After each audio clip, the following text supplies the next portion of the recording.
ഹരി ഉണ്ടോ? ഹരി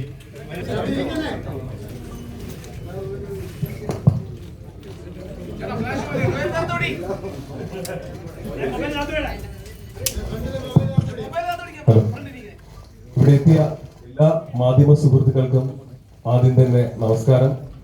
മഹാരാജ ടീമിന്റെ പേരിൽ ആദ്യം തന്നെ ഒരു ക്ഷമാപണം നടത്തുകയാണ്. ഞങ്ങൾക്ക് കുറച്ച് വൈകിപ്പോയി. കാര്യമില്ല, കാരണം ഇത് ഗ്രൈൻസ് മാറാണെങ്കിൽ എന്തെങ്കിലും ചെയ്യാൻ ക്ലബിന്റെ ക്ഷണം സ്വീകരിച്ച് ഇവിടെ എത്തിയിരിക്കുകയാണ്. മഹാരാജ എന്ന അത്യുഗ്രൻ സിനിമയുടെ നായകൻ, നിങ്ങൾക്കെല്ലാം പ്രിയപ്പെട്ട സൂപ്പർ സ്റ്റാർ ചെയ്യുന്നു. സംവിധായകൻ നിതിലൻ സ്വാമിനാഥനെ തിരുവനന്തപുരം പ്രസ് ക്ലബിലേക്ക് ഹാർദമായി സ്വാഗതം ചെയ്യുന്നു. നിർമ്മാതാവ് சுதன் சுந்தரம் வணக்கம். முதல்ல நாங்கள் லேட்டாக வந்ததாக சொன்னாங்க. அதுக்கு முதல்ல சாரி. ஃப்ளைட்டில் வந்து இறங்கி வரது கொஞ்சம் லேட் ஆகிடுச்சு, சாப்பிட்டுட்டு அதனால் லேட் ஆகிடுச்சு. வெயிட் பண்ணி தான் ரியலி சாரி ஃபார் தட். முதல்ல இந்த யூனியோட இந்த ஆடிட்டர் ரொம்ப நல்லா இருந்துச்சு. அவங்க எல்லோரும் இப்படி பார்க்குற மாதிரி இருக்குது. ஃபஸ்ட் டைமாக வந்து திருவாண்டூரில் என் ஃப்ரெண்டு ஒருத்தன் இருக்கான், அசுகர் சொல்லிட்டு, அவங்களோட சென்னையில் இருந்தான். அவன் வீட்டுக்கு வந்துட்டு இதான் நான் ஃபஸ்ட் டைம் இந்த மாதிரி திருவாண்டூர் வருது. இந்த ஊரே ரொம்ப அமைதியாக, ரொம்ப அழகாக, ரொம்ப பிடிச்சிருக்கு. நாங்களும் எங்கள் டைரக்டர், எங்கள் ப்ரொடியூசர்லாம் வந்து ரொம்ப அழகாக இருக்கேன். ஏன்னா இங்கேயும் டிராஃபிக்கு கொச்சின் போல் இருக்குன்னு நினச்சிட்டு தான் வந்தோம் நாங்கள். ஒரு மாதிரி அமைதியாக, ரொம்ப ஸ்வீட்டாக இருந்தது. அப்புறம் எங்களுடைய மகாராஜா படத்துக்கு இவ்வளோ பெரிய வரவேற்பு கொடுத்ததுக்கும், அந்த படத்தை பார்த்து நல்ல விதமாக பேசின உங்களுக்கும் மக்களுக்கும் ரொம்ப ரொம்ப நன்றி. Thank you so much. தேங்க்யூ.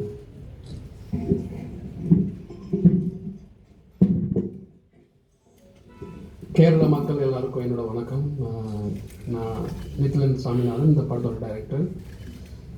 உங்களை எல்லாம் பார்க்கறது ரொம்ப சந்தோஷமாக இருக்குது. சினிமாவுக்கு வந்து எல்லாம் இல்லை. Cinemas no boundaries. இங்கே இருக்கிற படங்கள் அங்கே ஓடுது, அங்கே இருக்கிற படங்கள் ஓடுது. ரசனை ரொம்ப மேம்பட்டு எங்கே இருக்கோ அங்கே அது சார்ந்த படங்கள் வருது.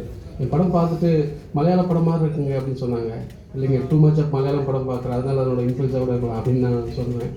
ஸோ என்னோட இந்த வெற்றியோட பங்கில் இந்த கேரளா மக்களும் இந்த இங்கே இருக்கிற டைரக்டர்ஸ், இங்கே இருக்கிற படங்களும் கொஞ்சம் சேர்ந்துருக்குன்னும் போது சந்தோஷமாக இருக்குது. என்னோட நன்றிகள். Thank you so much.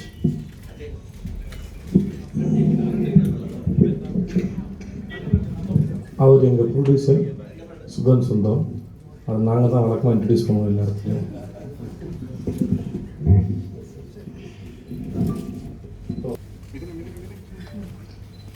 செம்ம ஃபீல் சார், அது பியூட்டிஃபுல் ஃபீல் சார். நான் மாமனிதன் ஒரு படம் ஷூட்டுக்காக வந்த போது தான் சார், நான் வந்து அப்போ தான் 96 வந்ததுன்னு ரிலீஸ் 2018 வந்தது 96. அதுக்கு முன்னாடி ஒரு கோட்டக்கலுக்கு வந்து ஒரு 10 days வந்து ஒரு ட்ரீட்மெண்ட்டுக்காக வந்தேன். சும்மா ட்ரீட்மெண்ட்டுக்கு வந்தேன். அப்போது ஈவினிங்காக அந்த பக்கம் மலப்புறம் சைடு வாக்கிங், மலப்புறம் தான் இல்லை அது இருக்கிற இடம், கோழிக்கோடு இங்கே இருக்குதில்ல. ஸோ அங்கே ஈவினிங்லாம் வாக்கிங் போவோம். அப்போது வந்து விக்ரமேதா ரிலீஸ் ஆகிருந்தது. ஸோ எனக்கு கொஞ்சம் பேருக்கு தான் தெரியும். நாங்கள் நைட்டு சாயந்தரமாக தான் வாக்கிங் போயிடுவோம். அப்படியே நாங்கள் வாக்கிங் போயிருக்கோம், கோயிலுக்குலாம் போயிருக்கோம். அப்போது அதுக்கப்புறம் 96 ரிலீஸ் ஆனதுக்கப்புறம் நான் மாமனிதன் ஷூட்டுக்காக வந்தபோது நான் நினச்சேன் அதே போல் வாக்கிங் போகலாம் அப்படின்னு நினச்சி தான் இருந்தேன். பட்டு அவ்வளோ நானே எதிர்பார்க்கல. அந்த சமயத்தில் அலப்பியில் ஷூட் பண்ணோம், அங்கேயும் அவ்வளோ பேர் வந்தாங்க. ஸோ அது நாளுக்கு நாள் அதிகமாகிட்டே போகுது. அது இப்போ வரும்போது என்னென்னா ரொம்ப கம்ஃபர்டபுளாக பிடிச்ச இடத்துக்கு வரோம். ஏன்னா நம்மளை நேசிக்கிற நிறைய பேர் இருக்கிற இடத்துக்கு வரோங்கிற ஒரு பெரிய சந்தோஷத்துக்கு அப்படின்னா அது ரொம்ப ஷாக்கான நேரம் வந்து 2019 நான் வந்தபோது. 2019 ஜான்வரி கிட்ட வந்தேன் நினைக்கிறேன். ஜான்வரி கிட்ட வந்தேன் நான். Yes sir. எக்ஸ்பெக்ட் பண்ணுவேன். திருப்பி ஏதாவது தோணுச்சுன்னா வந்து எழுதுவேன். அந்த மாதிரி கன்யூஸாக எழுத மாட்டேன் சார். இந்த வருஷனோட லாக் பண்ணுறதுல சார் ஷூட் ப்ரொடியூசர் வந்து இது 2வது வருஷன் போகும்போது ஷூட் போகலான்னு சொன்னார். டைம் இருந்தது, கோவிட் வந்துட்டு இருந்ததுனால நான் பாட்டுக்கு எழுதிட்டே இருந்தேன். சப்போஸ் சார் ஓகே இன்கேஸ் வந்து அவர் இன்னும் டைம் கொடுத்தா இன்னொரு வருஷன் போயிருப்பேன். அது வேற ஒரு படமாக வந்திருக்கலாம், இதோட பெட்டராக இருக்கலாம், அது தெரியாது. ஸோ டைம் இருந்தால் எழுதுதான், அவ்வளோதான் சார். நான் எடுத்தேன் 5 years and 14 version 5 to 6 ஸ்கிரிப்ட்ல இந்த நான் லீனியர் டைப் தான் இருந்தாங்க ஸ்கிரிப்ட்ல. சார் எனக்கு இந்த மாதிரி விஷயங்கள் பண்ணுறது பிடிக்கும். என்னோட ஏர்லியர் ஷார்ட் ஃபிலிம் வந்து நான் இதை ஃபாலோ பண்ணுறேன். வேணும்னே ஐ மீன் வாண்டடாக எதுவும் பண்ண மாட்டேன். அந்த ஸ்கிரிப்ட் டிமாண்ட் பண்ண நான் லீனியர் பண்ண ஆசைப்படுவேன். சப்போஸ் அந்த ஹோல் ஸ்கிரிப்டில் கூட டிமாண்ட் இல்லைன்னா நான் சீன்லேயாவது ஏதாச்சும் ஃபீல் பண்ணி பார்ப்பேன். ஏதாவது இதை சுவாரஸ்யப்படுத்துறதுக்கு இன்ட்ரெஸ்டிங்காக க்ரியேட் பண்ணுறதுக்கு நான் லீனியர் சப்போர்ட் பண்ண தான் பார்ப்பேன். ஃபோர்ஸ்டாக எதுவும் நான் லீனியராக வைக்க மாட்டேன் சார். அது ஸ்கிரிப்ட்ல அப்படிதான். ஸ்கிரிப்ட் அப்படிதான் இருக்குது. அதனால ஸோ நான் அந்த 2 லேயர் ப்ரமைஸ் கிரியேட் ஆகி சப்ளாட் ரெடி பண்ணும்போது நமக்கு இது நான் லீனியராக பண்ண முடியும்னு கான்ஃபிடென்ட் வந்துடும். எதுவுமே ஃபோர்ஸை வச்சு அது ஒர்க் அவுட் ஆகாதுல்ல. யா கேளுங்க சார். சொல்லுங்கள் சார்.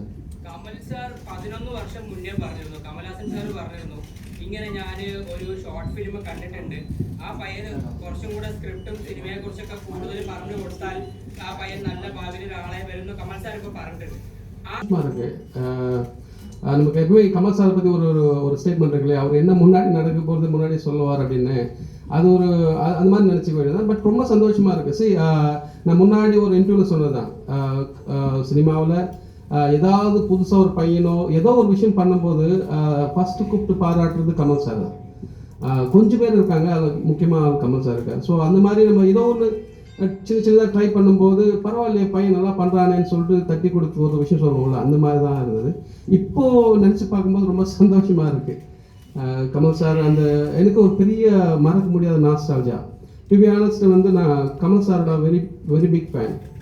நான் ஃபஸ்ட் டைம் கமல் சாரை மீட் பண்ணுறேன், அன்றைக்கி தான் அவர்கிட்ட அவார்டு வாங்குறேன். ஒரு மனுஷன் அன்றைக்கி தான் நான் ரொம்ப பிடிச்ச மனுஷன் அப்படி பார்க்குறேன். அன்றைக்கி ஃபஸ்ட் டைட்டில் வின்னர் அவார்டு அவருக்கு எந்த வாங்குறேன். ஸோ அந்த தாட் இருக்குல்ல, வைப், அது வந்து அப்படியே பயங்கர ஒர்க் அவுட் ஆச்சு அன்றைக்கி. நான் ரொம்ப சந்தோஷமாக இருந்தேன். ஐ மீன் என் லைஃப்பில் ஒரு மொமெண்ட் இருக்குல்ல, ஒரு 5-6 மொமெண்ட் லைஃப் மறக்க முடியாத மொமெண்ட், அது இம்பார்ட்டன்ட் மொமெண்ட் அது. Sir, one more question. Sir அது இப்போ எல்லோரும் படம் பார்க்கும்போது படத்தோட இம்பேக்ட் ஒன்று இருக்கும். ஆனால் இந்த படத்தை சொன்ன விதம் இருக்குல்ல, இந்த flow of the film screenplay, அதுதான் ரொம்ப எக்ஸைட்டிங் வந்துச்சு. இதை வந்து முன்ன பின்ன அது சொல்லும்போது அது ரொம்ப ஃபோர்ஸாக இல்லாமல் அதோட ஃப்ளோ ரொம்ப நல்லா இருந்தது. ஒரு ரொம்ப அழகான ஒரு இசை போல் மியூசிக் போல் இருந்தது. ஸோ நல்லா அதான் உங்களோட 15th ஃபிலிம் ஒரு படம் சார். ഈ അടുത്ത കാലത്ത് റീസെന്റ് ചില പടമൊക്കെ ஓகே പോയി ஆமாம் சார். ഫ്ലോപ്പായി. ஆமாம் சார், ஃப்ளாப் ஆகி. എന്തുകൊണ്ടാണ് ഈ അങ്ങനെ ഇപ്പോൾ ഈ ബുക്ക് ചെയ്യുന്ന സിനിമകൾ നിങ്ങൾക്ക് മനസ്സിലാവുമെന്ന് പറഞ്ഞത് ഇപ്പോൾ സ്ക്രിപ്റ്റ് കണ്ടിട്ട് തന്നെയാണ് അത് ചെയ്തത്. എന്തുകൊണ്ടാണ് ഈ ഫ്ലോപ്പ് ആകുന്ന സിനിമകൾ എങ്ങനെയാണ് സെലക്ട് ചെയ്യാൻ പറ്റുന്നത്? இப்போ இந்த படம் ஹிட் ஆச்சுல்ல சார், அதுக்குமே நான் காரணம் இல்லை சார். அதனால் ஆமாம் சார். ஏன்னா சார் ஒரு வேலை ஒருத்தரால் நடக்கலைல்ல. இப்போ ஹீரோ நம்ம வேலை வந்து இந்த கதை நல்லா இருக்குது. இப்போ நான் இதுக்கு முன்னாடி படம் இருந்தேன், இப்போ 50 படம் பண்ணியிருக்கேன். 50 படங்களில் சிலது கிளாசிக்ஸாக இருக்கலாம், சிலது ஹிட்டாக இருக்கலாம், சிலது ஆவரேஜாக இருக்கலாம், சிலது ஃப்ளாப்பாக இருக்கலாம், பேட் ஃபிலிம் கூட சொல்லியிருக்கலாம். ஓகே, பட் எல்லா ஃபிலிமையும் நான் சூஸ் பண்ணும்போது எனக்கு அதோட ஒரு கனெக்ஷன் இருக்கும்போது நான் சூஸ் பண்ணேன். ஸோ ஃபில்மை சூஸ் பண்ணதுக்கப்புறம் அது சரியாக எக்ஸிக்யூட் பண்ணப்படணும், சரியாக காஸ்டிங் பண்ணப்படணும், எல்லா வேலையும் சரியாக நடந்து அது சரியாக வந்து டெலிவரி ஆனால் தான் அந்த படம் ஹிட்டு. ஸோ அது ஒருத்தர் மட்டும் இல்லை, பட் ஒவ்வொரு ஸ்கிரிப்டை சூஸ் பண்ணும்போது இப்போ நீங்கள் என்கிட்ட உட்காந்து ஏதோ ஒரு படத்தை நான் இங்கே சொல்ல முடியாது, ஏன்னா சொன்னால் யாரையா ஹர்ட் பண்ணுற மாதிரி இருக்கும். நீங்கள் நிஜமாக என் படம் ஃப்ளாப் ஆன படத்தை எடுத்து இந்த படம் நீ எதுக்கு விஜய் சூஸ் பண்ணேன்னு கேட்டிங்கன்னா நான் உங்களுக்கு I can give you 100 reasons. ஏன்னா எல்லா ஃபிலிமும் அந்த படம் பண்ணும்போது அதோட எமோஷனல் கனெக்ஷன்ஸும் அதோட சீன்ஸும் எவ்வளோ தூரம் ஆடியன்ஸ் கனெக்ட் பண்ணுவோம், எவ்வளோ தூரம் பிடிக்கும் அப்படின்னு கணக்கு போட்டு தான் அந்த வேலையவே செய்கிறோம். நாங்கள் அது இல்லாமல் செய்கிறதில்ல. அப்புறம் எல்லா விஷயத்துலையும் தலை போட முடியாது. அப்புறம் தலை போட்டாலும் எல்லாம் சரி எதுன்னு எனக்கும் தெரியாது, அவருக்கும் தெரியாது. நாங்கள் முடிஞ்ச அளவுக்கு இதெல்லாம் இருந்தால் சரியாக வரும்னு சொல்லி நாங்கள் அப்படி தான் காஸ்டிங் பண்ணுறோம், அப்படி தான் பேசுகிறோம். கடைசி நிமிஷம் வரைக்கும் அதை சரியாக நாங்கள் மனசில் நினைக்கிற படத்தை சரியாக ஆடியன்ஸ் கொண்டு போய் பண்ணுறதுக்கு அவரும் ட்ரை பண்ணுறாரு. நடிக்கும்போது நான் என்னால் முடிஞ்ச அளவுக்கு ட்ரை பண்ணுறேன். ஸோ எஃபர்ட் வந்து எல்லா படத்துக்கும் ஒன்று தான் சார்.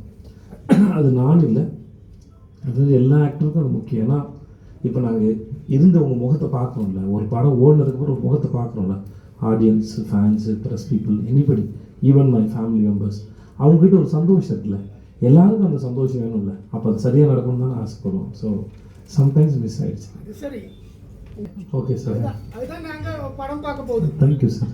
அப்போது படம் ப்ராப்பராக நாங்கள் சார், ஆனால் ஒருத்தர் அதான் சொல்கிறேன், அது ஒருத்தர்கிட்ட மட்டும் இல்லை சார். அது இப்போ நான் அதை எக்ஸிக்யூட் பண்ணப்படணும், சரியான லொக்கேஷன்ஸ் இருக்கணும், சரியான காஸ்டிங் இருக்கணும், இதில் நிறையா சில பேர் நம்ம டிஸ்கஸ் பண்ணுவோம். சில சமயம் அது சில பேர் ஒத்துக்கணும், சில பேர் அது இன்டர்ஃபியராக எடுத்துப்பாங்க. ஸோ இந்த மாதிரி நிறையா இருக்குது. அது வந்து சார் பேர் என்ன sir? Nizam Mohammed sir. Suppose next time நீங்கள் நான் இங்கே திருவாண்டமோ கேரளா எங்கே ஷூட்டுனா, please come to my set and you can see and witness it how I am working. அந்த சீன் என்ன வாங்கினா இருக்கட்டும், அந்த படம் ரிசல்ட் என்ன வாங்கினா இருக்கட்டும், you come and see to my set. என் செட்டுக்கு வந்து பார்த்து சொல்லுங்கள், இந்த விஜய் வந்து சின்சியராக வேலை பார்க்குறானா இல்லையான்னு சொல்லிட்டு. So sincerity is equal for everything. Whether director வந்து நித்திலனை போல் 2வது படம் டைரக்டாக இருக்கலாம், ஃபர்ஸ்ட் ஃபிலிம் டைரக்டாக இருக்கலாம், இல்லை கிரேட்டஸ்ட் டைரக்டாக இருக்கலாம். எஃபர்ட் வந்து ஒன்று தான். ஏன்னா வி ஆர் டெல்லிங் ஸ்டோரிஸ். அந்த ஸ்டோரிஸை கன்வின்ஸ் பண்ணுற மாதிரி சொல்கிறது தான் நாங்கள் ட்ரை பண்ணுறோம் சார். That's all sir. அப்புறம் லைஃப்பில் எல்லாரும் எல்லா சமயம் சரியாக டெசிஷன் எடுக்க முடியாதுல்ல சார், நம்ம ட்ரை பண்ணுறது தானே. Middle age man. Yes Maharaja. ஏதாയിരുന്നു கொஞ்சம் டஃப் உங்களுக்கு நடிக்க? Nothing is tough, nothing is easy sir. Everything is calculated. ஏன்னா அது அந்த ஒரு சீனில் என்னென்ன எமோஷன்ஸ் இருக்குது, அந்த சீன் எந்த இடத்துல வருது, அதை எப்படி ப்ரெசென்ட் பண்ண டேரக்டர்ன்றது, what is the rhythm of a scene, யாரெல்லாம் இருக்கிறாங்க, அது எங்கே நடக்குது, டேவா நைட்டா, இப்படின்னு நிறைய கேல்குலேஷன் இருக்குது. ஸோ இதில் எவ்வளோ கொடுக்கலாம், எவ்வளோ ரிவீல் பண்ண முடியும். இந்த படம் பண்ணும்போது சார் நான் லீனியர் ஸ்கிரிப்டாக இருக்கிறனால உங்களுக்கு ஒரு எக்ஸ்ப்ரெஷன் உள்ள வேற ஒரு மூடு இருக்கணும், அதை சப்ரஸ் பண்ணணும். ஸோ அப்போ நமக்கு அது ஜென்ரலாக நம்ம கொஞ்சம் டாமினண்ட்டாக பண்ணிட்டா டேரக்டர் சொல்லுவார், அண்ணா இது பண்ணாதீங்க தெரிஞ்சிடும், ஸோ குறைச்சிக்கோங்க அப்படின்னு. ஸோ அது இப்போ நான் ஃபஸ்ட் லக்ஷ்மி கதை சொல்கிறோம்ல, சொல்லும்போது என் வாழ்க்கையில் மிக மோசமான சம்பவம் நடந்திருக்குன்னு தெரிஞ்சிடக்கூடாது, இது எதுவும் நடந்திருக்கு அப்படின்னு. அதெல்லாம் அந்த பிள்ளை இருக்கணும். ஆனால் நீங்கள் உண்மை தெரிஞ்சதுக்கப்புறம் என்னை பார்ப்பீங்க, என்னை யோசிச்சின்னு வச்சுக்கோங்களேன், அங்கே நான் சீட் பண்ணிடக்கூடாது. So there should be 2 expressions must be there. இந்த மாதிரி அந்த தண்ணி குடிக்கிறதுக்கு அந்த டைமில் என்ன பண்ணுறது, இப்படி எல்லாத்துக்கு பின்னாடியும் ஏதோ ஒரு காரணம் இருக்கும். அந்த கால்குலேஷனை முடிஞ்ச அளவுக்கு பண்ணி அந்த சீனை பெர்ஃபார்ம் பண்ண ட்ரை பண்ணுறேன். ஸோ இதில் கஷ்டம் ஈஸி இல்லை சார். டிஸ்கிரிப்ஷனில் மட்டும் பார்த்தேன் சார். இப்படி ஒரு 14 வருஷம் எழுதியிருக்காரு சார். 14 வருஷம் எழுதியிருக்காருன்னா எவ்வளோ வார்த்தையை யோசிச்சிருப்பார், எவ்வளோ படங்கள் பார்த்துருப்பார். ஆனால் ஆக்டர் கொடுக்குற டிஸ்கிரிப்ஷன் 4 லைன் பத்தாதில்ல சார். அவன் 4000 லைன் யோசித்து 4 லைன் டிஸ்கிரிப்ஷன் எப்படி சார் பார்த்தோம். So I have to spend stupid time with my director. வெறும் ஸ்பெண்ட் டைம், அதாவது மோர் தென் வேர்ட்ஸ், அந்த பர்சனோட இருக்கிறது இருக்கு இல்லையா, அதில் சில அண்டர்ஸ்டாண்டிங் இருக்கும். Who C and what is C, அதெல்லாம் ஒரு அண்டர்ஸ்டாண்டிங் இருக்கும். அந்த அண்டர்ஸ்டாண்டிங்காக நான் என்னை பல நாள் ஆஃபீஸ் கூப்பிட்டுருக்கேன். என் ஆஃபீஸில் கண்ணன் ஒரு குக் இருக்கார், ரொம்ப அழகாக சமைப்பார். வாடா நிற்கலாம், இன்றைக்கி மட்டன் குழம்பு இருக்குது சாப்பிடுவோம்னு சொல்லி கூப்பிட்டு நிறைய உட்காந்து சாப்பிட்டு ஸ்பெண்ட் பண்ணியிருக்கோம். எல்லா சமயம் சீன் பேச முடியாது. இது வந்து ஒரு மெக்கானிக்கல் வேலை இல்லை, வெறும் ஒரு பொருளை செய்கிற அந்த மாதிரி வேலை இல்லை. ஸோ இது வந்து எமோஷன்ஸு, அது உள்ளே இருக்கிற தாட்டு புரியாது. ஸோ அதுக்கு இந்த பர்சனை புரிஞ்சால் ஷூட் பண்ணும்போது நல்லாயிருக்கும். டேரெக்டாக ஷூட்டுக்கு போனால் அங்கே புரியாது, கனெக்ஷனே இருக்காது. ஸோ நான் யாரும் தெரியாது, அவர் யாரும் தெரியாது, அவரோட பர்பஸ் ஆஃப் மேக்கிங் தெரியாது, என்ன மாதிரியான டேஸ்ட் உள்ள ஆளும் தெரியாது. ஸோ நான் வேறு யாரையும் இமேஜின் பண்ணிட்டு வருவேன், இவர் வேறு யாரையும் இமேஜின் பண்ணிட்டு வருவார், நல்லா இருக்காது. ஸோ டேரக்டரோட டைம் ஸ்பெண்ட் பண்ணுறதுங்கிறது ரொம்ப நல்லது. அப்படிலாம் நிறைய ட்ரை பண்ணி பார்க்குறதா sir. Yes sir, I respect, I love and admire all the great personalities. So என்ன விஜய் இந்த மாதிரி ஒன்று இருக்குது சார் பண்ணுறேன் சார் பண்ணித்தரேன் சார் அவ்வளோதான். அதுக்கு மேலே எஸ் இல்லை சார், நான் இந்த மகாராஜே ஃபுல்லாக பார்க்கல சார். ஆமாம், எனக்கு மோஸ்ட்லி என் படம் பார்க்கும்போது ரொம்ப ஷையாக ஃபீல் ஆகும் சார். ஸோ இந்த டோபோக்கே நான் பேசாமல் டேரக்டருக்கு வரும்போது நான் அது வேற ஒருத்தர் படமாக இருந்தாலும் அது 4-5 ட்ரை பண்ணேன். இப்போ டேரக்டரை பார்த்தா கேட்டு பாருங்கள். அதுக்கு வந்து அங்கே ஒரு வருஷம் இருந்தது, அப்புறம் 2-3 பேசி பார்த்து அப்புறம் ஒரு 2-3 கொடுத்தேன்னு நினைக்கிறேன். சார் எது வேணுமோ நீங்கள் சூஸ் பண்ணிக்கோங்க சார் சொல்லிட்டு. ஸோ அது படம் என்னவாக இருந்தாலும் என்னோட வேலை வரும்போது எனக்கு என்னென்ன தோணுதோ அது செய்ய ட்ரை பண்ணுவேன். ஸோ அவங்க என்ன வச்சுருக்காங்கன்னு தெரியாது. இப்போ டேரக்டரோட பேசி சவுண்ட் இன்ஜினியர் தமிழ் தெரிஞ்ச பையன் ஒருத்தர் தான். ஸோ இதெல்லாம் பேசி அந்த இடத்துல ஜஸ்ட் லைக் போய் உடனே பேசலை. அந்த வேலையும் எவ்வளோ தூரம் என்ன எவ்வளோ ஆக்டர்ஸ் இருக்கிறாங்க. சார் மம்முகால் சார் வந்து என்ன நம்பி ஏதோ விஜய் பேசுகிறான்னு கேட்டிருக்காரு. ஸோ எனக்கு அந்த அவர் நம்பினது வந்து ரெஸ்பான்சிபிலிட்டி. ஸோ அதில் போய் நான் மெக்கானிக்கலாக செய்ய விரும்பல. ஸோ எனக்கு என்ன முடியுமோ அதை நான் ட்ரை பண்ணியிருக்கேன். நீங்கள் அடுத்த வேலை டேரக்டர் கேட்டுப்பாரு. எஸ் வணக்கம். மனசு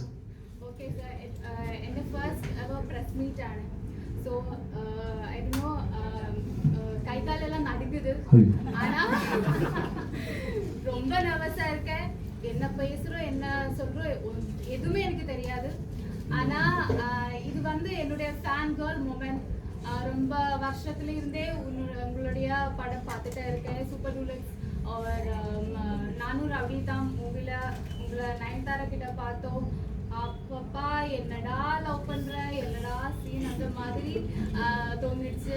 அண்ட் அதுக்கப்புறம் சக்கச்சந்தவானம் அந்த மாதிரி ஒரு நெகட்டிவ் டச். ஆனால் ஒரு ஹீரோயிக் மகாராஜா வரைக்கும் முதல்ல உங்களுக்கு என்னுடைய இதான் ஃபஸ்ட்டாக உங்களுக்கு முதலுக்கு என்னுடைய வாழ்த்துக்கள் உங்களுக்கு. அப்புறம் உங்களுக்கு அது டெல்லி ஒன் சீக்ரெட். நாங்கள் தான் ரொம்ப பயப்படுவோம், நீங்கள் பயப்படாதீங்க. ஏன்னா வந்து நீங்கள் என்ன கேட்பீங்க, எதுவும் இஷ்யூ ஆகிடுமா, பிரச்சனை ஆகிடுமா, இதை இழுத்து விட்டுருவீங்களா. ஏன்னா நீங்கள் கேள்வி கேட்டால் பதில் சொல்லலைன்னா அது வேறு தப்பாகிடும். நீங்கள் என்ன வேணால் கேட்டுடலாம், ஆனால் பதில் சொல்லாமல் பிளாங்க் அண்ணா கூட பாரு மாட்டிக்கிட்டாமாங்க. எதையாவது கம்பேர் பண்ணி பழைய வீடியோஸ் எடுப்பாங்க. முன்னாடி மாதிரி இல்லை, இப்போ யூடியூப் வீடியோஸ் இருக்குது. அதில் நீங்கள் பயப்படாதீங்க. நாங்கள் எல்லோரும் பயம் இருக்கோம். படம் ஹிட் ஆனாலும் பயம் இருக்கும். யார் என்ன கேட்பாங்க. ஸோ ப்ரெஸ்ஸு பயப்படாதீங்க, என்ன வேணால் கேளுங்க. தெரிஞ்சால் தெரியும் சொல்கிறோம், இல்லாட்டி சமாளிப்போம். ஓகே, உங்களுக்கு அது அவ்வளோதான். So feel free and cool, ஜாலியாக இருங்க. ரெண்டாவது என் படத்தை நீங்கள் முதல்ல அப்ரிஷியேட் பண்ணீங்க, தேங்க்யூ ஸோ மச். பதிச்சதுக்கு 50 பொறுத்து வாழ்த்து சொன்னீங்க, ரொம்ப நன்றி. 4வது இந்த வெற்றி எப்படி ஃபீல் பண்ணுறீங்கன்னு நினைக்கிறீங்க. நான் முதல்ல சீரியல் பண்ணிகிட்டு இருந்தேன். சீரியல் பண்ணி முடிச்சுட்டு திடீர்னு ஒருத்தர் வந்து என்னை கூப்பிட்டு ஹீரோன்னு சொல்லிட்டேன். நான் ஹீரோவாகிற இன்டென்ஷன் எனக்கு கிடையாது. நான் நினச்சேன் என்னோடய ஃபேஸ் ரொம்ப காமனான ஒரு ஃபேஸ். ஸோ அதனால் எனக்கு எதுவும் சான்ஸ் வரனால நம்ம வந்து ஹீரோவுக்கு அண்ணன் அந்த மாதிரி ஆகிடுவோம், சப்போர்ட்டிவ் கேரக்டர் ஆகிடுவோம் அப்படின்னு தான் நினச்சிட்டு இருந்தேன். திடீர்னு ஒருத்தர் ஹீரோன்னு சொன்னோடனே அன்றைக்கி நைட்டு எனக்கு தூக்கம் வரல. ஏன்னா என்ன நான் ஹீரோவா அப்படின்னு. ஸோ அப்புறம் நான் 4 o'clock எழுந்திரிச்சு நைட்டு ஸ்லெப் 12 o'clock படுத்தேன். 4 o'clock எழுந்திரிச்சிட்டு ஜிம்மை தேடுறேன். இந்த ஜிம் ஓப்பன் ஆகலை. ஏன்னா ஹீரோன்னு ஜிம்முக்கு போகணும் அப்படிலாம் யோசிச்சுட்டு ட்ரை பண்ணுறேன். இப்போ வரைக்கும் ஜிம்முக்கு போகலன்னு வச்சுக்கோங்களேன், செகண்டரி. நான் ஜிம்மு திறக்கல. அப்புறம் அந்த படம் நடக்கலை. கொஞ்ச நாளில் வந்து நான் ஜிம்முக்கு போகாதனால இல்லை, அந்த படம் வந்து அப்புறம் பேசினோம் தமிழில் நடக்கலை. அப்புறம் அந்த படம் கன்னடத்தில் எடுத்தாங்க. அப்புறம் நான் கன்னடத்தில் போய் விழாவை அடித்தேன், ஹீரோ நடக்கலை. அப்புறம் இன்னொருத்தர் கூப்பிட்டு ஹீரோ நடக்கலை, இன்னொருத்தர் கூப்பிட்டு ஹீரோ நடக்கலை. இன்னொரு 4 பேர் பண்ணாங்க. அப்போ எனக்கு ஹீரோ ஆகிறது, நான் ஹீரோ மெட்டீரியல்னு ஒரு நம்பிக்கை வந்தது. ஆனால் ஹீரோ ஆகணான்னு தெரியாது. பட் என்னை ஹீரோவை பார்க்க ஆரம்பிச்சிட்டாங்க மட்டும் தெரிஞ்சது. ஸோ அது என் லைஃப்பில் ஃபஸ்ட்டு சக்ஸஸாக நான் பார்க்குறேன். இல்லை எனக்கே தெரியாது, என்னை ஒருத்தர் ஹீரோன்னு சொன்னதுக்கப்புறம் தான் நான் என்னை ஹீரோவை பார்க்க ஆரம்பித்தேன். ஸோ அதுக்கப்புறம் தான் நான் நம்ப ஆரம்பித்தேன். ஒரு 4-5 பேர் சொன்னாங்க, அதுக்கப்புறம் தான் நான் ஹீரோ ஆனேன். எப்படி நான் ஹீரோ ஆகும்போது 4 பேர் சொல்லி நான் ரிஜெக்ட் பண்ணேன், அது எனக்கு பழசாச்சோ சாதாரணமாச்சோ அந்த மாதிரி தான் இந்த 50வது படத்தப்போ இந்த வெற்றி தோல்வி எல்லாமே சாதாரணமாகிடுது. என் மேலே நிறைய பேருக்கு சந்தேகம் இருந்தது, அவ்வளோதான் விஜய் சேதுபதி அப்படி இப்படிலாம் நான் சொன்னாங்க. நான் என் நண்பர்களுக்கும் என் ஃபேமிலி மெம்பர்ஸுக்கும் தான் சொல்லுவேன், இந்த அவ்வளோதான் விஜய் சேதுபதி எப்போ நடக்கும்னா எப்போ விஜய் சேதுபதி கேமரா முன்னாடி நிற்கும்போது நான் எல்லாம் பண்ணிடுவேன், எனக்கு எல்லாம் தெரியும் அப்படின்னு நினைக்கிறானோ அன்றைக்கி தான் அவளுக்கு தான் Vijay Sethupathi. I am doing my work with lot of responsibilities, with passion, with love. அப்புறம் முடிஞ்ச அளவுக்கு என் டேரக்டரோட கோஆப்ரேட் பண்ணி சரியாக பண்ண ட்ரை பண்ணுற ஒரு ஆள் தான். எப்போ இது என்கிட்டேருந்து போதோ அன்றைக்கி தான் இந்த விஜய் சேதுபதி வந்து அவ்வளோதான் விஜய் சேதுபதி அப்படின்னு நான் நினைக்கிறேன். ஸோ அதனால் எனக்கு இது பழகிடுச்சு. பட் இந்த மாதிரி ஒரு படத்தோட சக்ஸஸ் வந்து ரொம்ப சந்தோஷத்தை ஏற்படுத்தும். நம்ம முன்னாடி 4 பேர் வந்து பேசும்போது, அதை பற்றி பாராட்டும் போது, தனித்தனியாக சொல்லும்போது, அது எவ்வளோ கேட்டாலும் சரி. இன்னும் என்ன ஒரு 20 வருஷம் கழித்து I'm 65 நான் ஒரு படம் நடிச்சிருக்கேன்னா நீங்கள் வந்து அப்போ வந்து இந்த மூமெண்ட்டை சொல்லி நான் உங்கள்கிட்ட பேசினேன், இப்போ உங்கள் படம் பார்த்தேன் நல்லா இருக்குன்னா அப்பயும் நான் சந்தோஷமாக கேட்பேன். என்ன தான் ஒரு ஆர்டிஸ்டோட பெரிய பாவியம், நம்ம படத்தை பார்த்து என்ன சொல்கிறீங்களோ. தேங்க்யூ. ഭവാനി ക്യാരക്ടറാണ് എനിക്ക് ഏറ്റവും ഇഷ്ടപ്പെട്ട സാറിൻ്റെ ഏറ്റവും ഇഷ്ടപ്പെട്ട ക്യാരക്ടർ. സാറിൻ്റെ വലിയ ഫാനാണ്. എൻ്റെ ഒരു ചെറിയ ക്വസ്റ്റ്യൻ, നമ്മുടെ ലാലേട്ടൻ്റെ ആയിട്ട് സാറ് മലയാളത്തിൻ്റെ നമ്മുടെ ലാൽ സാറിൻ്റെ കൂടെ ഒരു ഭാവിയിൽ സാർ ഒരു പ്രോജക്റ്റ് சார் நடக்கலை சார். இது மாதிரி நிறைய பேர் கேட்குறாங்க. ആഗ്രഹമാണ് ഒരു ഫാൻ എന്ന നിലയിൽ. இல்லை சார், எனக்கும் அவர் ரொம்ப பிடிக்கும் சார். நான் வந்து மம்முடி சாரும் பிடிக்கும், மோகன்லால் சாரும் பிடிக்கும். எனக்கு இந்த all super stars in all the industries I love them and I respect. ஏன்னா ஸோ மெனி இயர்ஸ் அவங்களுக்கும் அந்த சினிமாவுக்காகவும் ஃபேன்ஸ்க்கான பாண்டிங் வந்து அந்த எனர்ஜி ரொம்ப ஸ்ட்ராங்கானது. அதனால இத்தனை வருஷம் இருந்திருக்காங்க. எல்லாராலையும் அந்த இடத்துக்கு வர முடியல அப்படின்னா அது ஏதோ ஒன்று இருக்குல்ல. ஸோ அவங்களும் ஒர்க் பண்ணும்போது ஐ எம் லேர்னிங் சம்திங். அதுக்கு தான் நான் ஒர்க் பண்ணிட்டுருந்தேன். மோகன்லால் சாரோட ஒரு படம் வந்தது, ரொம்ப நாள் முன்னாடி வந்தது. அப்போது டேட் இஷ்யூஸில் நடிக்க முடியாமல் போயிடுச்சு. எனக்கு அவர் மேலே பெரிய லவ் இருக்குது, பேஷன். இப்போ தான் கொச்சினில் சொன்னேன். நான் மும்பையில் ஒரு 2 இயர்ஸ் முன்னாடி நினைக்கிறேன், மேரி கிறிஸ்மஸ் பண்ணும்போது மோகன்லால் சார் இருக்காருன்னு சொன்னாங்க அதே ஹோட்டலில் வெஸ்டிங்கில் இருந்தேன். நான் போய் பார்த்து அப்பாயின்மெண்ட் கேட்டு போய் பார்த்து ஆட்டோகிராஃப் பண்ணிட்டு வந்து என் வீட்டில் ஃப்ரேம் பண்ணி வச்சுருக்கேன். என் ஆஃபீஸில் இருந்து அவருடைய சிக்னேச்சர் நான் ஃப்ரேம் பண்ணி வச்சுருக்கேன். So I have huge respect. எனக்கு அவர் ரொம்ப பிடிக்கும். நான் ரொம்ப ஆச்சரியப்படுற ஒரு ஆக்டரும் கூட அவர். எதுவும் என்ன பண்ணுறாருன்னே தெரியல. அவர் கூட ஒர்க் பண்ண ஃபைட் மாஸ்டர்ஸு தெரிஞ்சவங்க அவர் கூட வேலை பார்த்தாலும் சொல்லுவாங்க, அவர் எப்படி அவ்வளோ ஈஸியாக பண்ணுறாருன்னு தெரியல அப்படின்னு சொல்லுவாங்க. நான் அவரோட ஸ்பீச் ஒன்று இருக்குது சார், ஒரு 4.5 மினிட்ஸ்க்கு ஒரு ஸ்பீச் இருக்கும். ஒரு ஆக்டரை பற்றி இருக்கும். நான் வந்து இந்த மாதிரி பரதநாட்டியம் ஆடினேன், குச்சிப்புடி ஆடினேன், எல்லோரும் கேட்டாங்க கற்றுக்கிட்டீங்களா, எல்லாருக்கும் ஒரே பதில் தான், இல்லை இல்லை இல்லைன்னு. அது எனக்குள்ளே இருந்திருக்கு, தேவைப்படும் வெளியே வந்துச்சு அப்படின்னு சொல்லியிருப்பாங்க. அந்த பதில் வந்து எனக்கு ஒரு பெரிய லேர்னிங். அது என் நண்பர் ஒருத்தர் சொல்லுவார், ஒரு குழந்தைய தூக்கி தண்ணியில் போட்டிங்கன்னா அது ஸ்விம் பண்ணிட்டோம், ஆனால் வளர்ந்ததுக்கப்புறம் ஸ்விம்மிங் தெரிஞ்சால் தான் ஸ்விம் பண்ண முடியும், நம்புறதுனால தான் நம்ம முங்கிடுறோம்னு ஒரு தடவை சொன்னாங்க. ஸோ நமக்குள்ளே எல்லாமே இருக்குது அப்படின்னு சொல்கிறது வந்து இது மாதிரி ஒரு நண்பர் ஒருத்தர் சொன்னார். அப்புறம் லால் சார் சொன்னார். அதுக்குள்ள நான் நிறைய விஷயத்தை நம்ப ஆரம்பித்தேன். நான் பண்ணுற கேரக்டர்ஸ் எனக்குள்ளே இருக்குன்னு நம்ப ஆரம்பித்தேன். நான் பண்ணுற கதைகள் நிஜம்னு நம்ப ஆரம்பித்தேன். என் கேரக்டர்ஸ் நிஜம்னு நம்ப ஆரம்பித்தேன். சீன் நிஜம்னு நம்ப ஆரம்பித்தேன். ஸோ அது இதுக்கு மேலே எனக்கு அவர் ரொம்ப பிடிக்கும். வாய்ப்பு கிடைச்சா நான் நடிச்சிருவேன்.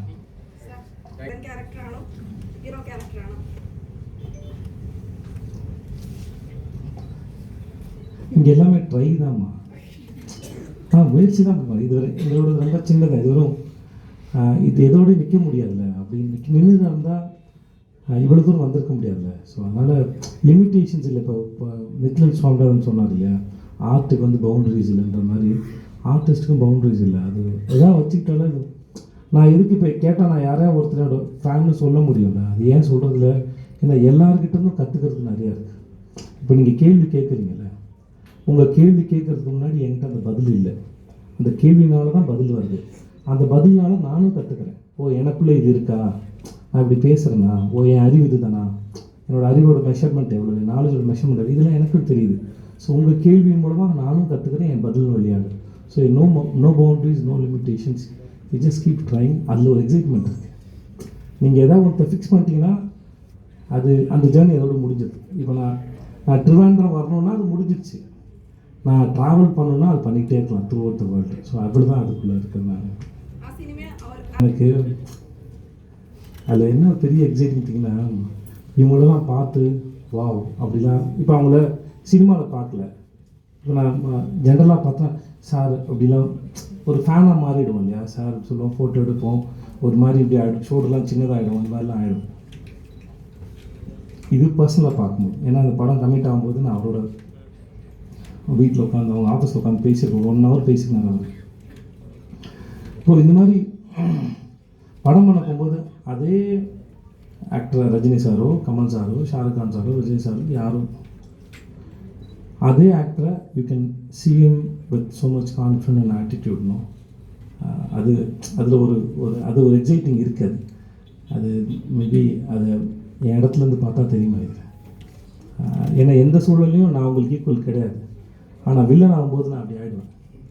ஸோ அது ஒரு ஒன்று இருக்குது. அது எப்படி சொல்கிறதில்ல, நல்ல ஒரு கல் அடிச்சுட்டு இந்த மாதிரி ஒரு ஃபீல். அது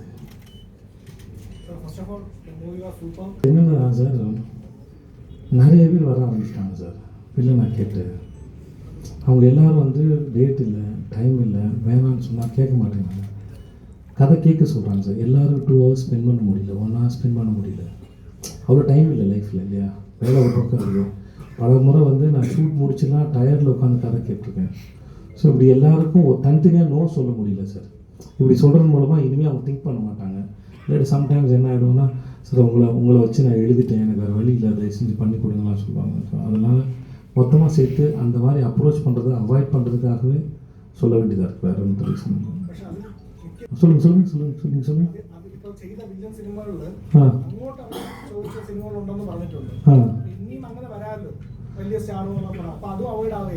பரவாயில்ல, ஆனால் என்னால் இதை ஹேண்டில் பண்ண முடியல, டூ மச் ஆகுது.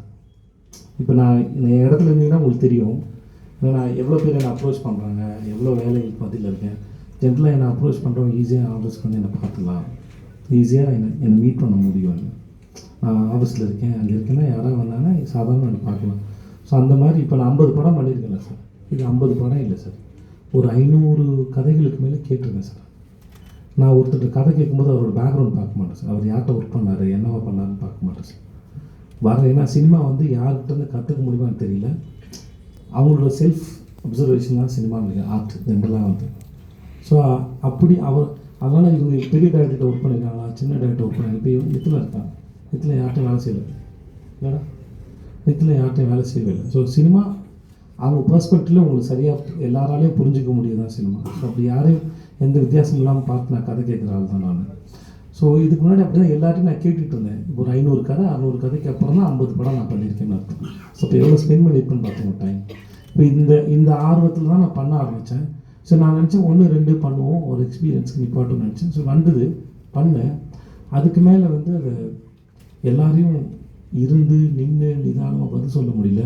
சில பேரோட ப்ரெஷர் ஆகிடும், ஹீரோக்கள் பேசுவாங்க, இல்லை அந்த ப்ரொடக்ஷன் எப்படி சொல்லுவோம், இப்படின்னு ஒரு நிறையா கணக்கு இருக்குது. ஸோ அதனால் எல்லாத்துக்கும் சேர்த்து ஒரு 2 போட்டோம் தான். ஆனால் ஓடும்போது அதை என் மார்க்கெட் நான் யூஸ் பண்ணியிருக்கலாம், நான் பண்ணவே இல்லை. நான் இப்போ நடிச்சிருக்கேன், இப்போ எனக்கு நல்ல பேர் வந்திருக்குன்னு வச்சுக்கோங்களேன். நான் அதுவும் என் படம் தான் சொல்லி கிளைம் பண்ண முடியல. இது வரைக்கும் எனக்கு படம் என் ப்ரொடியூசர் யார்ட்டையும் நான் அதை பற்றி பேசினதில்லை. என் மாஸ்டரில் இப்போ 2 பேர் கை ஷார்ட் இருக்குல்ல, இந்த இடிக்கிற ஷார்ட் இருக்குல்ல, யார் ஃபோட்டோ கேட்டாலும் அந்த ஃபோட்டோ கூட நான் கொடுத்ததில்லை. அது விஜய் சார் படம், நான் அங்கே போய் என் வேலையை செஞ்சுட்டு வந்துட்டேன், அவ்வளோதான் எனக்கு முடியும். அதுக்கு மேலே அந்த படத்தில் நான் எதையும் எடுத்து ஓன் பண்ணல. அந்த படம் நான் நடிச்சதில் சந்தோஷப்படுறேன், அவ்வளோதான். அதுக்கு மேலே அது அவருடைய படம். என் படமாக இருந்தால் அவ்வளோ கூட்டம்லாம் வராதுன்னு எனக்கு தெரியும். எனக்கு அவ்வளோ பட்ஜெட் போட்டு பண்ண மாட்டாங்கன்னு தெரியும். அதனால் எனக்கு அந்த கிளாரிட்டிலாம் இருந்தது. அது மார்க்கெட் யோசிச்சு பண்ணல நான். ஓகே சார், எங்கள் படம் வந்திருக்கு, அதுக்கு வந்திருக்கோம், அந்த செய்தி தான் நாங்கள் பேச முடியும். இவ்வளோதான் வந்தது, இந்த படத்தை ப்ரொமோட் பண்ண தான் வந்திருக்கோம். Yes sir. മർക്കോണി മലയാളം. ஆமாம் சார். ഇനി അങ്ങനെ ഒരു മലയാളം ഓഫർ കിട്ടിയാൽ சார் கேட்டுக்கிட்டே தான் சார் இருக்கோம். மலையாளத்தில் கதை கேட்டுக்கிட்டே தான் இருக்கோம் நாங்கள். இப்போ கூட நேற்று கூட ஒரு டைரக்டர் பார்த்துருக்கோம். இப்போ கூட ஒருத்தர் ஃபோனில் பேசியிருக்கேன். இங்கே படம் நேற்று ப்ரெஸ் மீட்டில் என் கூட விஷ்ணு தேவன் ஒரு பையன் இருந்தான். அவன் தான் இங்கே மிஸ்லெட்டில் ஒருத்தர் படம் பண்ண பையன். எனக்கு அந்த படம் பிடிச்சது, இந்த படம் பார்த்தேன். எனக்கு யார் ரெஃபர் பண்ணல, நான் ஜென்ரலாக அந்த படம் பார்த்தேன், பிடிச்சது. நான் டைரக்டர் மெசேஜ் பண்ணேன், அதனால் வரேன்னு சொன்னான். சரி வாங்க பிரதன்னு சொன்னேன், பேசினேன். எனக்கு கதை இருந்தால் சொல்லிட்டு கொடுத்தேன். அவன் எழுதுகிறான், சரியாக இருந்தால் படம் பண்ணுவோம். ஸோ அது கேட்டுக்கிட்டு தான் இருக்கோம் நாங்கள். எனக்கு படம் பண்ணணும் ஆசை இருக்குது, இங்கே வந்தது படம் பண்ண ஆசை இருக்குது. மெல்ல மெல்ல கொஞ்சம் கொஞ்சமாக படம் பண்ணி மலையாளம் பேசணும்னு ஆசை இருக்குது. இல்லை நிறைய இடத்துல என்ன பிஸ்னஸ் ஆகுதோ அங்கே அதுக்கேற்ற மாதிரி வாங்க முடியும். இப்போ நான் எனக்கு மராட்டியில் படம் பண்ணணும்னு ஆசை இருக்குது சார். அவங்களே சொல்லியிருக்கேன், மராட்டி ஃபிலிம்ஸ்க்குன்னு என்ன மார்க்கெட் இருக்கோ அந்த சம்பளம் தான் கேட்க முடியும் ஒழிய, இப்போ நான் நடிக்கணும்னு ஆசைப்பட்டால் நான் அதுக்கும் சேர்ந்து தான் இருக்கணும் இல்லையா? அதை ஃப்ளெக்சிபிள் வைக்கலைன்னா தப்பாகிடும் இல்லை சார். ஐயோ sir, beautiful film sir. Sir செம்ம படம் சார் அது. நான் நிறைய பேருக்கு சஜஸ்ட் பண்ணேன். நண்பகல் நேரத்து மயக்கம் வந்து ஃபென்டாஸ்டிக் ஃபிலிம். அது வந்து அது ஏதோ வகையில் மனசை சுத்தப்படுத்துதுன்னு நான் நம்பினேன். எனக்கு அந்த படம் அவ்வளோ பிடிச்சது எனக்கு. I love that film. அந்த ஷாட், அந்த அவரோட ஷேடோ தங்குற ஷாட்டு, அது மம்முட்டி சார் என்ன பர்ஃபார்மன்ஸ். அது அது என்னன்னு சொல்லி எக்ஸ்பிளைன் பண்ணுறது. அது வந்து உங்களுக்கே அந்த சில சமயம் சில கதைகள் வந்து ஓப்பன் எண்டடாக இருக்கும். அந்த படத்தோட கேரக்டரே எனக்கு ஓப்பனாக இருந்தது. நீங்கள் என்னவா பார்க்குறீங்க, நீங்கள் பாருங்கள் அவர் அப்படின்னு சொல்கிறதுக்கு இல்லை. அது அவர் அது சிம்பிளாக முடிச்சது. அவர் சாம்பார் போட்டு சாப்பிட்டுருப்பார், அது மேலேயே அவர் பொண்ணு வந்து ரசகுழம்பு ஊற்றும். அது அந்த அம்மா வந்து கண்ணில் பார்க்குறதுலாம் பிரச்சனை, அது அவங்க பையன் இல்லைன்னு. மனசார பார்க்குற அவங்க அம்மாவுக்கு தெரிஞ்சது அது அவங்க பையன் தான் தெரிஞ்சதில்லை. இந்த மாதிரி நிறையா அந்த படத்தில் அவ்வளோ ரெஃபரன்ஸ். நிறைய பேர் அன்றைக்கி ரொம்ப ஆச்சரியம் பார்த்தாங்க, விஜய் சார் எப்படி இவ்வளோ தமிழ் படம் ரெஃபரன்ஸ் எடுத்தார் அப்படின்லாம் பார்த்தாங்க. அந்த ஃபோட்டோகிராஃபி, அது ஃபஸ்ட்டு ட்ரெய்லர் வந்தபோது வந்து டீசர் ஒன்று விட்டாங்க இல்லையா, அதுவே ரொம்ப அழகாக இருந்தது. நான் அங்கே ஸ்ரீராம் ராகவன் சார் படம் பண்ண மேரி கிறிஸ்மஸ், நம்ம மதுநீலகண்டன் சார் தான் கேமரா. அங்கே வந்து அங்கே பூஜான்னு ஒரு மேடம், அவங்க தான் எடிட்ரு, அவங்க தான் அவரோட எல்லா படங்களுக்கும். அவங்ககிட்ட கூட சொன்னேன் நான், மேடம் இப்படி படம் வந்திருக்கேன் பாருங்க மேடம் அப்படின்னு.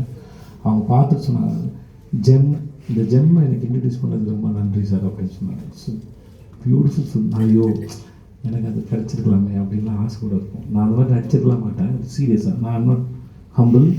அதுவும் அந்த 2 நிமிஷம் சீன் இல்லையா, மம்முட்டி சாரோட சீன் வந்து 2 நிமிஷம் தான் சீன். மாறி ரெட் அண்ட் க்ரீன் லைட்டில் இருக்கும் அந்த பாரில். பிரமாதம். அந்த சீன் வந்து எப்பிக் சீன் வேறு. அது 2 சிவாஜி சார் சீனில் வந்து இது ஒருத்தர் பண்ணியிருப்பார். அது சிவாஜி சாரே கிரேட்டஸ்ட் ஆக்டர். அவரோட இதெல்லாம் டச் பண்ணி பண்ணுறது என்னை பொறுத்த வரைக்கும் அது சாதாரண விஷயம் தானே. இது ஒரு மாதிரி மீட்டரில் ரொம்ப நல்லா பண்ணுவேன். நான் அந்த படத்தை விட்டால் என்ன ரொம்ப நேரம் பேசுவேன். அந்த படத்தில் எனக்கு அவ்வளோ ரசிச்சிருக்கேன் நான். அந்த அவர் முடி வெட்டலாம் எனக்கு போவார்னு நினைக்கிறேன். அப்போ கண்ணாடி பார்த்தா அது தெரிஞ்சிருமோ அப்போலாம் அங்கெல்லாம் டென்ஷன் ஆகிருக்கேன் எனக்கு அந்த மாதிரி. It's beautiful film sir. அது செம்ம படம் சார். அதெல்லாம் வந்து எப்போயாவது தான் வரும்னு நினைக்கிறேன் சார். உண்மையாகவே சொல்லுங்கள், மம்முட்டி சாரோட கம்பேர் பண்ணுறவங்க நான் ஒன்றும் ஒருத்தர் இல்லை சார். நல்லா தட்ஸ் கிரேட் சார். சும்மா சூப்பர் சார். இப்போ நான் ஏதோ இங்கே நான் கேரளாவுக்கு வந்திருக்கேன் அப்படிலாம் இல்லை. நீங்கள் எங்கள் ஊரில் கேட்டாலும் சரி, எங்கே கேட்டாலும் சரி, that's a greatest work. There is no doubt. அது பிரமாதமாக இருந்துச்சு. எனக்கு தெரியல சார், நான் செத்துட்டேன் சார். அதில் சந்தனம் இஸ் கான்.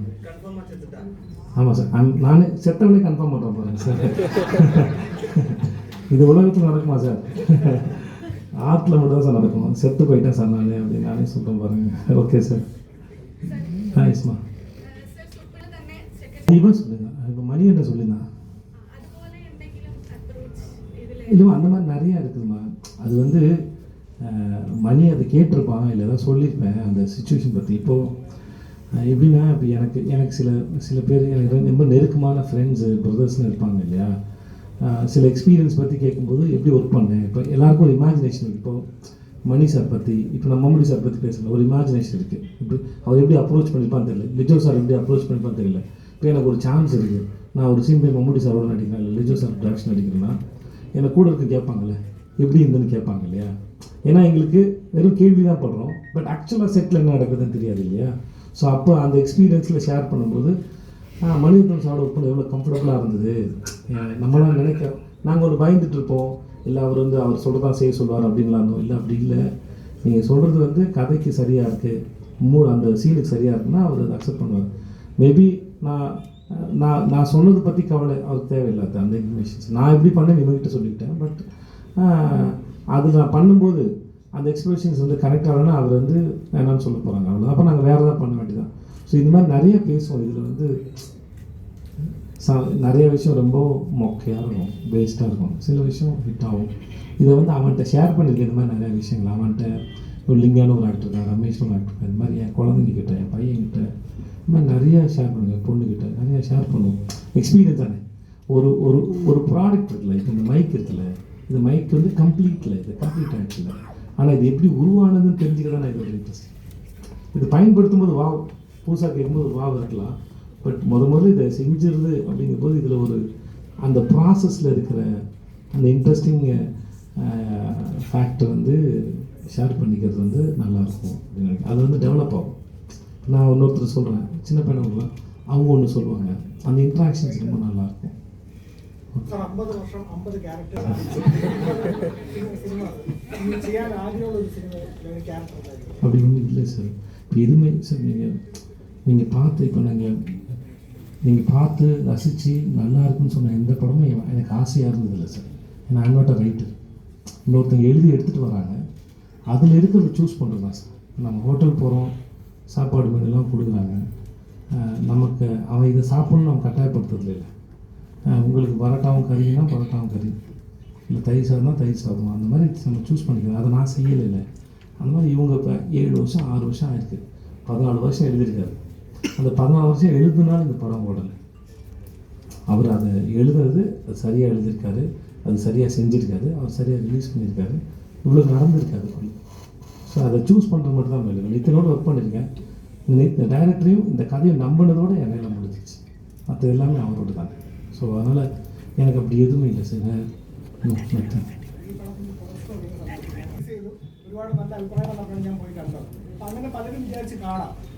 கரெக்ட் தான் சார். எல்லாமே இப்போ ஒரு படம் நல்லா இருக்கோ நல்லா இல்லையோ, இல்லை எவ்வளோ ஹைப் இருந்தாலும் ஒரு ஷோ தானே சார். ப்ரெஸ்ஸு போடுறதோ பப்ளிக் பார்க்குறோம். அந்த படம் நல்லா இருந்ததுன்னா அது இப்போ இந்த படத்தில் நல்லா பண்ணுறாங்க. ப்ரெஸ்ஸு பார்த்தாங்க, பப்ளிக் பார்த்தாங்க. அவங்க தான் இப்போ நாங்கள் பண்ணுறத விட ப்ரொமோஷன்ஸ் அவங்க தான் பண்ணுறாங்க. அவங்க தான் படத்தை பற்றி நிறையா எழுதுகிறாங்க, ப்ரெஸ்கிரிப்ட் எழுதுகிறாங்க. ஸோ அதனால் வந்து அதை சரியாக பண்ணுறதோட சரி சார்.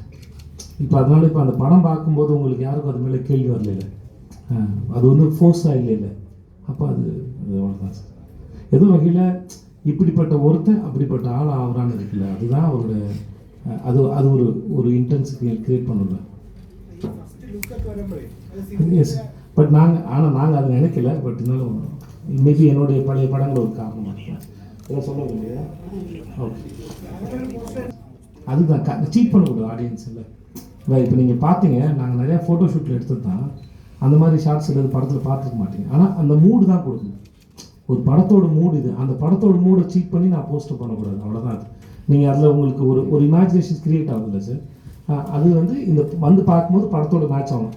அந்த போஸ்டர்ஸு நீங்கள் ஃபஸ்ட்டு ட்ரெய்லர் பார்க்கும்போது, டீசர் பார்க்கும்போது நான் உங்களை சீட் பண்ணக்கூடாது. ஏன்னா அது உங்களுக்கு ஒரு எக்ஸ்பெக்டேஷனை க்ரியேட் பண்ணிவிடும் இல்லையா, அதுதான் முக்கியம். അത് കുറേ വട്ടം അങ്ങനെ കാണിക്കും, അവസാനം കൊച്ചാണെന്നുള്ള രീതിയിൽ അവസാനം കാണിക്കും. ஓ, படத்துக்கு கிளாக்ஸ் இல்லை அப்படி நல்லா இருக்கு சொன்னாங்க. நான் இல்லை, அது உள்ளுக்குள்ளே நிறையா இருக்குது சார். அவன் சொல்கிற லட்சுமி வந்து அவன் குடும்ப சாமி, அதனால தான் பூஜை இருக்குது. அது சாமி நிஜமாகவே அந்த குழந்தைய காப்பாற்றுச்சு. அது உண்மையும் கூட தானே. ஆமாம் தானே, அவ்வளோ யாரும் சொல்லிட்டாங்க சார். நன்றி சார். அவர் இன்னும் திருந்த மாட்டேங்கிறார் சார். விடுங்க சார். சார் ஆனால் அது காசு வரல சார். வேறு சார்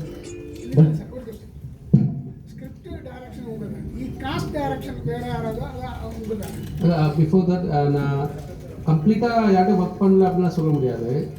ஒர்க் பண்ணணும்னு சொல்ல முடியாது, ஒர்க் பண்ணணும்னு சொல்ல முடியாது. அந்த மாதிரியான இது இல்லை. அது முன்னாடி ஒரு ஸ்டேட்மெண்ட்டு நான் விளக்கம் கொடுத்துருந்தோம். அதான் சொல்லுவேன்.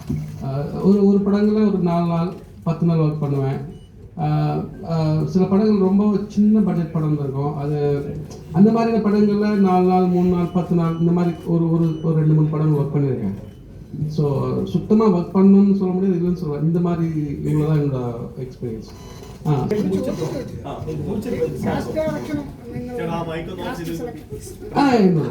ஐ மீன் என்னோட தான் சில விஷயங்கள் டிஸ்கஸ் பண்ணி பண்ணால் எங்கள் டீம் ப்ரொடியூசர் எல்லாம் சேர்ந்து சில கேரக்டர் மட்டும் டிஸ்கஸ் பண்ணி பண்ணுவோம். விஜய் சார் எப்படி இருக்கு அனுராக் கஷ்யப் உங்கள் combination? Okay sir. Sir Anurag sir வந்து ஃபஸ்ட்டு என்னை ஹிந்தி படத்துக்கு அவர் தான் சார் பார்த்தாரு. சென்னையில் ஒரு படத்தை 2016 பார்த்தார் சார். அந்த படம் நடக்கலை.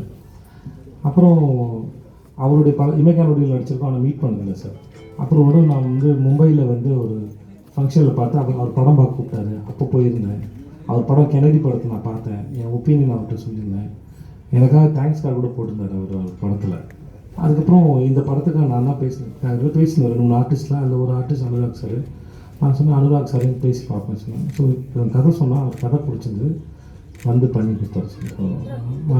அவர் வந்து அவர் வந்து இல்லை நாங்கள் வேறு யாரையும் கமிட் பண்ணால் கூட இவ்வளோ டெடிக்கேட்டடாக பண்ணிப்பாங்க தெரியாது. நீங்கள் வந்து அவர் கையெல்லாம் ஷோல்டர்லாம் இறங்கினா கூட அது வந்து அந்த சீனுக்கு நல்லதுன்னு நம்ம சொல்லலாம். மொத்தமாக இறங்கலை, பட் அவருக்கு அந்த கை ரொம்ப பெயினில் தூக்கலாம் முடியல.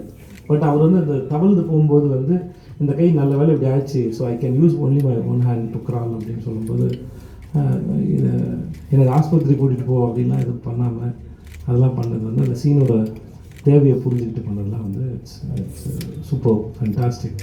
அப்புறம் அவருக்கு மொழி ரொம்ப சுத்தமாக தெரியாது. இவ்வளோ கஷ்டப்பட்டு அந்த எமோஷன்ஸ்லாம் வந்து கரெக்டாக புரிஞ்சுக்கிட்டு பண்ணது வந்து அதெல்லாம் சேர்ந்தா பார்த்து பெரிய support. Sir Chetan actor Chetan sir தெரியுங்க சார், விடுதலையில் பார்த்துருப்பீங்க. அவர் கிரேட் ஆக்டர். Thank you sir. எல்லாருக்கும் ரொம்ப நன்றி. Thank you so much. சீக்கிரம் போயிடலாம், எல்லோரும் வேர்க்குதுல.